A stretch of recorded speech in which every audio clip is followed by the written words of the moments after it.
faut l'applaudir à nouveau. Je pense que vous l'aurez compris, un film très personnel.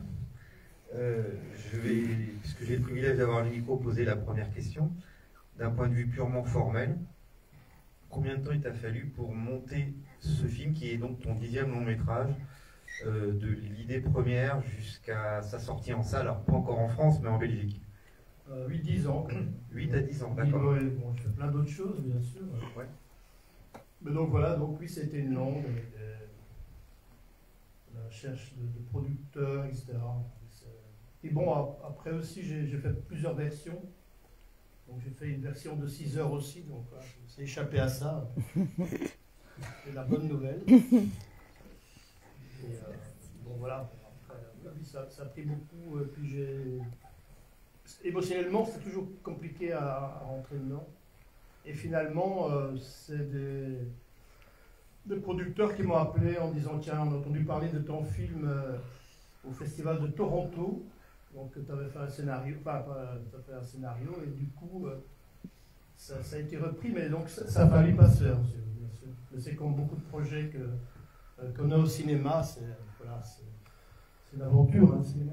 Alors, comme on le voit dans ce film, qui est un peu une autobiographie, mais aussi un film de fiction, tu brouilles volontairement les cartes.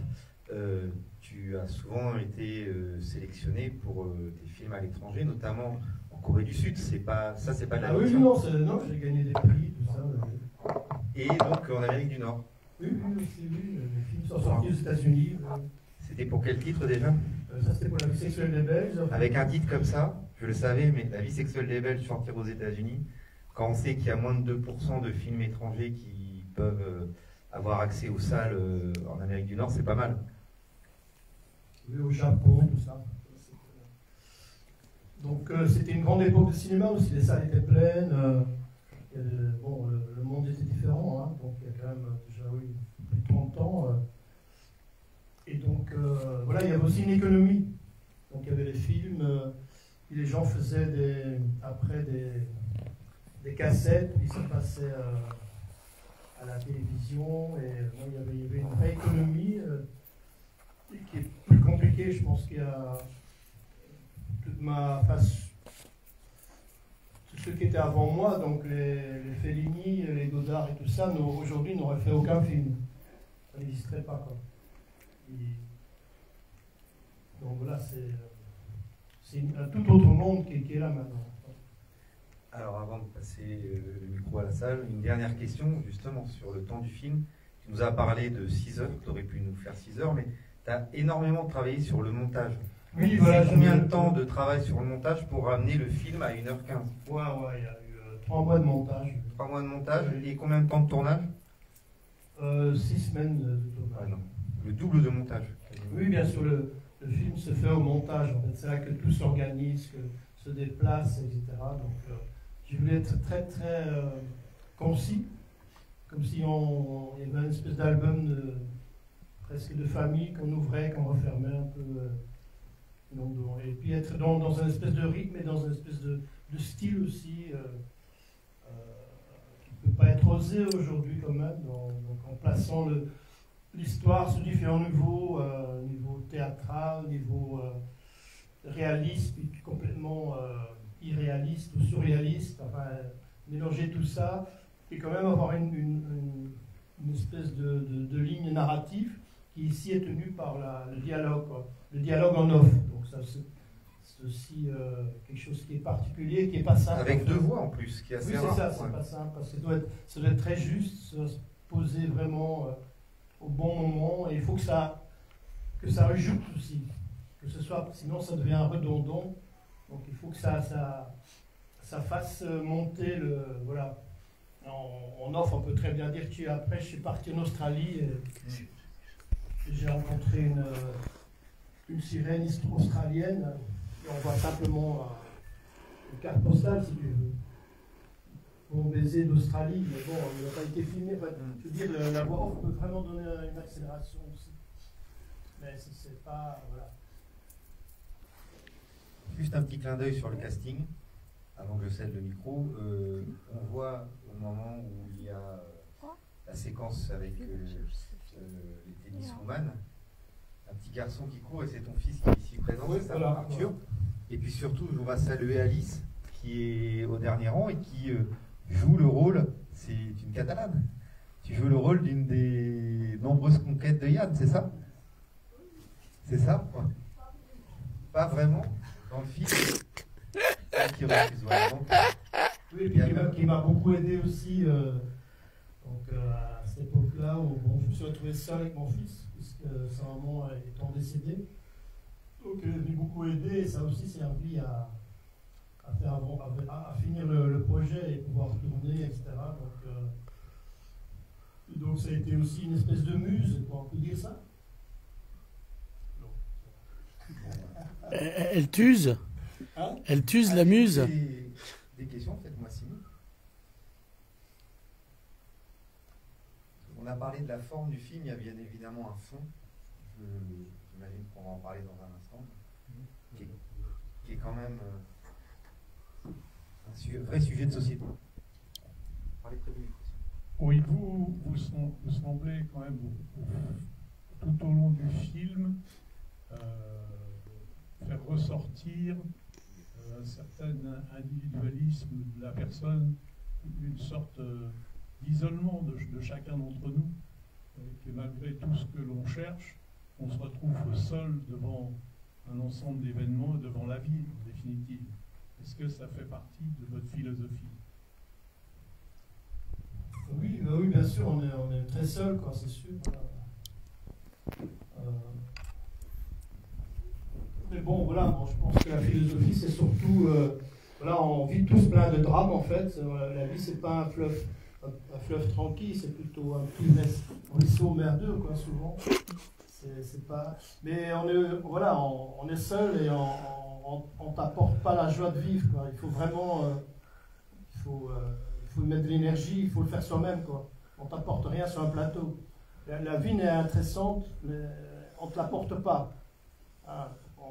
On commence jeune, et beau et intelligent, et on finit vieux, malade, et on meurt, quoi. Donc c'est un scénario qu'à Hollywood, les mecs qui font Top Gun, là, ils n'accepteraient pas, quoi. Le scénario de la vie, c'est pas bankable, quoi. C'est pas rentable. Mais bon, c'est vrai qu'on est intéressant, mais c'est vrai qu'on est seul. Et puis bon, moi je viens d'une génération, on avait pas mal d'idées, pas mal d'illusions. C'est un grand rattache quand même. Alors, je veux dire,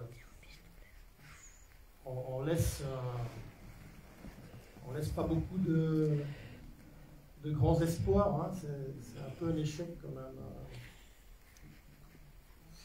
Bon, ben là, on va tous déprimer. Non, on va rigoler puisque je vais poser une question à Alice. Voilà. Alice, comment ça se passe une journée de tournage avec monsieur Yann Bucquois? Je fais que 2 demi-journées, heureusement. Comment dire? Avec moi, il était gentil. Gentil comment? Non, Comme Polanski. Comment? Comme Polanski. Non, je me comprends. Non, comme ça, il est très drôle, mais il est beaucoup plus dur qu'il n'est paraît. Là, il fait son show, il rigole, il fait des blagues, mais en vrai, sur le tournage, il est vraiment hyper sérieux et très autoritaire. Comme Polanski. Mais oui, on l'aime quand même. C'est la fin de la carrière d'Alice ce soir. Elle est sur la liste noire. La liste noire. Oui, alors avec le micro parce qu'on vous entend pas. Alors, portez bien parce que derrière on entend mal. Allez-y. C'est un film un peu autobiographique. Oui, mais bon, ma fille est bien pire que ça, hein, c'est bien pire. Voilà, J'ai montré qu'elle est bonne chose. Voilà, j'ai beaucoup aimé comment vous avez filmé avec beaucoup de sensibilité en tous les cas. Je vais vous dire que c'était beau. Voilà, et c'était peut-être un film personnel. Ah, bien entendu. Un film personnel. Hein? C'est un film personnel. Oui, c'est le contraire du film impersonnel. C'est l'anti-Top Gun. Est-ce que vous avez un père absent? Hein? Est-ce que vous avez été un père absent? Est-ce que tu as été un père absent? Vous voyez qu'il faut prendre le... Pas plus que les autres. Donc en fait, c'est un film aussi, quoi. C'est un film, et dans un film, il faut... Ça peut pas être nuancé, il faut vraiment marquer la chose, et je pense que... Je suis comme tous les pères, bon, on aurait dû être... Enfin, on se dit toujours, on aurait dû être plus présent. Hein, parce que souvent, notre propre carrière, ou ce qui ressemble, et on a toujours cette culpabilité, je pense, par après, on dit, oh tiens, j'aurais dû être là, tout ça. Bien plus parce qu'on a beaucoup laissé aux mères, quoi. Et c'était comme ça, donc peut-être c'est en train un peu de changer. Mais enfin, il y a une différence entre... Moi, je pense que j'étais là, mais vraiment là, quoi. Parce qu'on peut être présent dans la famille et être complètement absent quand même. Hein. Donc moi, j'étais quand même... bon, bah, ça ressemble... disons que... bon, moi, c'est vrai, bon, j'ai connu des divorces, tout ça, mais... bon... voilà, j'étais quand même beaucoup plus... ils venaient souvent me voir, à moi, quand même, les enfants, etc. Donc, j'ai pas fait une archéologie de ma vie, tu vois. C'est vraiment un film. Et dans un film, et bon, c'est vrai que je joue le personnage joue le mauvais rôle, hein, mais bon... Mais ce que je voulais qu'il soit juste, ce soit les sentiments, quoi. Le fait qu'il puisse parler à sa fille par après... comme dans un dialogue post-mortem, quoi. C'était un peu ça l'idée. Hein. Ben, vous avez réussi en tous les cas. Merci. Comme si ce film était une espèce de rattrapage, mais on ne rattrape rien du tout. Hein. Je veux dire, voilà, c'est pas une thérapie non plus. Je vous sens tous un peu abattus, là, un peu assommés, non? Non, ça va. Oui, Pierre. Parle avec le micro, s'il te plaît. Moi, j'entends pas. J'entends de moins en moins bien. C'est l'âge. Oui, le fait que le héros du film est flamand, oui. Et le déroulement se passe essentiellement en Wallonie. On voit même la caricature avec le drapeau wallon sur le bateau, etc. Quel sens vous y mettez? Est-ce que c'est un clin d'œil entre, je ne sais pas moi, quelques rivalités flamandes et wallonnes, ou il y a un côté un peu ironique là-dedans d'un flamand qui veut être wallon à tout prix? Est-ce que c'est ça? Oui, ce pays n'est pas un vrai pays, quoi. Tu vois, c'est morcelé. Donc il y a une espèce d'unité, mais c'est quand il y a les matchs de foot, il y a la Belgique est là, ou la course, enfin... Mais donc, en soi, ce sont des cultures très, très différentes. Donc, il y a même une partie un peu allemande, dans le fond, là. Et les Wallons, c'est... Bon, au niveau culturel aussi, ils regardent beaucoup la France. Alors qu'en Flandre, il y a une vraie culture individuelle, quoi. Ça existe. Il y a des écrivains qui vivent de leurs plumes, il y a des cinéastes qui sont très proches des anglo-saxons, donc qui travaillent aux États-Unis, etc. Et moi, je suis flamand au départ. Donc, je suis flamand. Et j'avais envie d'avoir aussi un acteur qui ne parle pas très bien le français, qui a dans cette Wallonie qui est plus parti socialiste, tout ça. Et la Flandre, c'est plus catholique, etc. J'ai même vu à un moment donné où il parle de dialectes flamands différents. Ouais, le West flamand, quoi. Oui. Parce que l'acteur, il est de là, comme moi, donc de Flandre occidentale. Et c'est vrai que c'est un élément très belge. Parce que moi, je fais des films belges là jusqu'à maintenant, donc j'en ai fait 10. Et je trouvais qu'il fallait vraiment faire du belge, et pas comme font beaucoup de cinéastes belges francophones. Ils font des espèces de films français, quoi. Là, donc, je voulais qu'il... Voilà, moi, je trouve qu'un cinéaste, il doit montrer cette identité différente, sinon, c'est pas la peine. Il y a assez de cinéastes français qui font ça très bien. Et donc, on a cette tendance, parce que, bon, en Wallonie, il faut réussir à Paris pour être reconnu en Wallonie. Et en Flandre, on peut être reconnu en Flandre. Hein. Donc mais c'est vraiment deux pays différents. Mais bon, bah, le pays aime bien boire des bières et il y a quand même une unité quelque part avec le temps qui s'est fait, mais c'est vrai que de l'extérieur, on ne se rend pas trop bien compte. Bon, après, je ne sais pas si ça a dérangé ou si ça pose des questions après. Parce qu'ici, vous pouvez avoir la même chose, je veux dire, un gars du Nord qui va à Marseille, quoi. C'est aussi des pays différents, la France, hein, d'une certaine façon, même s'il y a cette unité de langue. C'est vrai. Et ce qui ressort, c'est que, en fin de compte, ce flamand, on dirait qu'il veut être plus wallon que. C'est ça, moi, comme ça que j'ai. Oui, c'est ça, il a envie de trouver une identité wallonne, quoi. Ouais. Voilà, c'est ça, et qui n'existe pas vraiment. Ouais. Parce que les Wallons, ils revendiquent rien, quoi. Et je dis, ils se tournent fort vers la France, et je trouve que c'est une erreur. Il y a même un parti attachiste qui veut être un département de la France. Mais apparemment, De Gaulle avait refusé. De Gaulle n'en voulait pas. Alors, Bon, là, ça nous éloigne. oui, on va revenir au casting. Ton rapport avec Lolo Ferrari, là, c'est quoi? Parce que tu lui rends hommage, tu l'as connu, explique-nous. Ah, dans Camping Cosmos. Oui, non, mais voilà, tu l'as Ah oui, tu as il est fait dans le jouer film dans... aussi, oui. Enfin, parce que là, on la voit...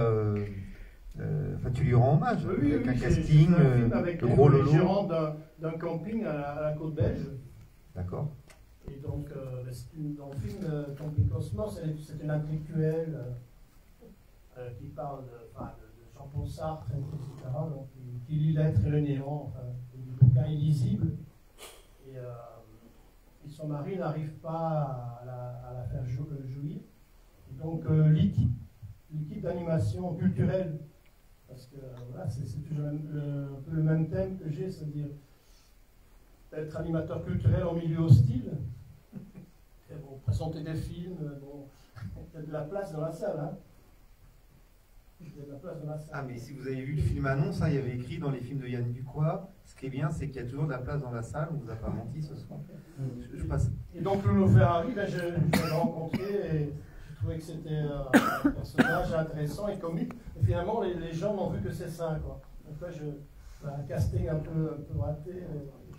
Et ça a un peu phagocyté le film, en fait. Mais bon, je pense qu'il va y avoir une rétrospective à la Cinémathèque de Perpignan. De Lolo Ferrari? Oui. À Sozy. Allez-y, monsieur, allez-y. Oui, alors, j'ai noté un autre décalage, c'est dans le titre. J'arrive pas à relier le titre de votre film au contenu. Est-ce que vous pouvez nous expliquer pourquoi vous avez choisi ce titre? Puis, en tout début, vous dites que on touche pas à Freud et à Tintin. C'est pas vous qui avez déglingué Tintin dans des parodies de bande dessinée? Oui, absolument. Oui. Ah oui, c'est ça. Hein. Il y a longtemps. Oui, c'est une erreur de jeunesse. Non, mais pour ça, vous expliquez pas, mais juste le titre du film, ça m'intéresserait. J'ai pas, juste, Le titre. Pourquoi le titre du film La dernière tentation des Belges, qui n'est pas forcément en lien, d'après monsieur, avec le film? Ça aurait dû s'appeler Top Gun. Non, c'est vrai. Pourquoi ce titre? Parce que le personnage, un peu, enfin, nous tous, il y a Jérôme, il y a Nicolas Cotteville, Oula, qu'est-ce que... il y a l'ami d'Alice, Renaud. On est tous, nous, animateurs culturels, d'une certaine façon, on est tous espèces de Christ. C'est pas faux. Et c'était ça, quoi. Donc lui, il veut redistribuer les richesses et il la porte sur le dos comme une croix. Et donc nous, on est tous un peu, c'est vrai qu'on ne gagne pas notre vie, quoi, avec ce métier. On en parlait avec Renaud, on est déjà content de rentrer dans les frais, quoi. C'est ça, hein, Nicolas. Et donc c'est ça, qu'on porte, voilà, on essaie d'animer, d'apporter des idées, lui de faire sa programmation, d'amener des films quand même qui disent des choses, quoi, qui ne sont pas du espèce du grand guignolesque avec des avions et des trucs comme ça. Mais on dit un certain nombre de vérités dans cette chose-là, quoi. Redistribuer les richesses, sinon, ou les héritages, sinon rien ne changera, quoi. Et je recite Oscar Wilde qui disait que si vous dites la vérité aux gens, il faut le faire avec de l'humour, quoi. Sinon, ils vont vous tuer, quoi. Et donc, on est là. Donc, c'est quand même, c'est ça, c'est une espèce de crucifixion, quand même. Donc, on porte la croix de ça. Et après, en Vaucluse, on n'aura rien, quoi. On ne sera pas Beaubourg, on n'aura pas le prix Nobel, on nous pourchassera comme dans The Big Lunch, c'est quoi le film? The Wild Lunch, The Wild Bunch, Wild Bunch. La Horde sauvage? Hein? La Horde sauvage. Oui, c'est ça. Donc on sera poursuivi. Voilà. Bon, si tu apportes des choses, les gens finalement n'ont pas vraiment envie, ils vous chassent après. Donc c'est une réponse. Donc il y a quand même, il y a une dernière tentation, voilà, c'est la dernière tentation du Christ évidemment. Donc il y a un côté voilà, c'est un côté comme ça. Et un mot sur ton travail autour du slip, on s'éloigne un peu, quoique, de ton film. À peine. Arthur, il est en PLS. Il est en mode. Oui, le slip, c'était ça, oui. Voilà, mettre des slips sur les traits des personnages, du pouvoir. C'était ça qui a rassemblé. On a tous un slip, donc il n'y a pas de quoi la ramener, quoi. Voilà, donc c'est attaquer le pouvoir dans ses fondations. Voilà, ils vont aux toilettes, on est une sorte de singe, quoi. 93 sortes de singes, 93 sortes de singes, dont l'homme. Mais bon, le problème, c'est que l'homme, il a l'arme atomique, quoi. Mais instinctivement, il fonctionne encore toujours avec des mâles dominants et des mecs qui font bosser dans des usines pour des salaires, petits salaires. Et ça, on l'accepte finalement, il y a une espèce d'acceptation. Et la culture est là. Enfin, qu'est-ce que j'allais dire? Moi, je parle, la culture, c'est... Oui, la culture, c'est la règle, mais en fait... Mais l'art, c'est l'exception. Donc on essaye voilà, comme disait Nietzsche, hein, de nous faire monter la sauce, quoi, de dire voilà, qu'est-ce que pourrait être une vie plus sympa, plus marrante, c'est possible. Et on n'y arrive pas vraiment, quoi. Donc c'est dans ça que c'est une mission, la mission impossible. Mais allons-y. Qu'est-ce qui t'a fait, Tom Cruise? Allons-y quand même. Hein. Qu'est-ce qui t'a fait, Tom Cruise, entre Mission Impossible et Top Gun? Tom Cruise, qu'est-ce qui t'a fait? Non, mais c'est parce qu'il est salles pleines. Il nous disait pendant le repas qu'il a failli être scientologue. Donc peut-être qu'aujourd'hui tu jouerais dans Top Gun, tu serais un des pilotes de chasse avec lui, non? Il s'en est fallu de peu. C'est le seul. Non, moi je suis comme. Parce que ici on aime Top Gun.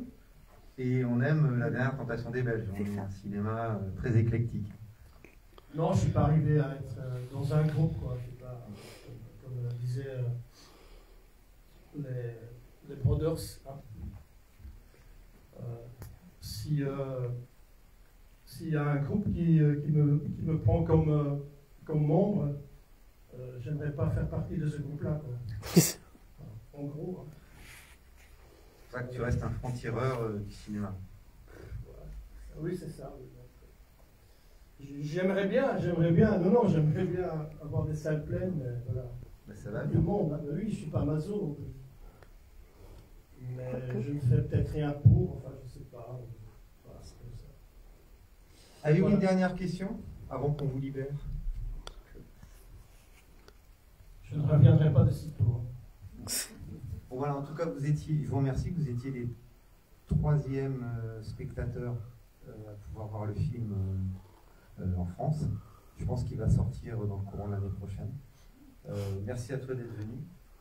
Tu vas encore sévir. Demain, on est à Sigean, à 18h au cinéma des Corbières. Si vous avez des amis qui n'ont pas pu venir ce soir, parce qu'ils avaient un impératif, on recule devant rien. Hein. Voilà, si vous préférez aller voir Top Gun, ils peuvent aller voir le film à 18h. On en laisse un peu à Tom Cruise aussi. Tu as même dit, Sigean, oui. Ça va être terrible. Oui, parce qu'on va te mettre dans la réserve. Hein. Voilà, il a sa place qu'il attend dans la réserve. Merci à vous d'être venus.